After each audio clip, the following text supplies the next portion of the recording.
Asylum seekers trying to enter the United Kingdom are to be sent to Rwanda for processing.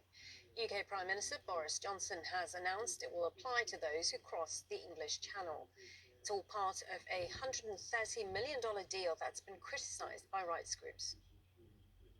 They're much, much better off going for the safe and legal routes that we have, rather than paying to jump the queue and to risk their lives, because if they go that way, if they come across the channel illegally in these vessels, then they risk, as I've explained, ending up not in the UK but in Rwanda, and that is something that I believe will, over time, prove a very considerable deterrent.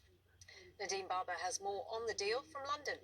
It's controversial, and it's also slightly contradictory as well. You heard Boris Johnson talking about the intended deterrent that this plan would create, dissuading people from crossing European nations, coming through France, getting into boats and arriving on the shores of the United Kingdom. Now, he's pointed out that arrivals are growing. On Wednesday, 600 people arrived, having crossed the channel. He says it could be 1,000 a day soon, and the total figure for last year was 28,000 people. Now, this politically puts pressure on Boris Johnson's government, particularly among the right-wing section of his Conservative Party, who are very keen to be seen to be pushing down general numbers of migrants as well as refugees and asylum seekers coming to the UK.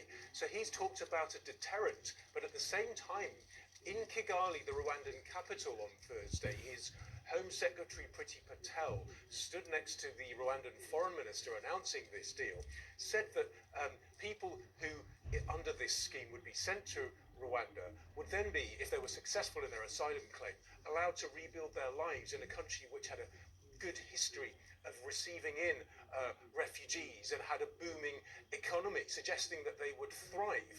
So it's a slightly contradictory message there. It's clear that this has been planned by Britain for some time.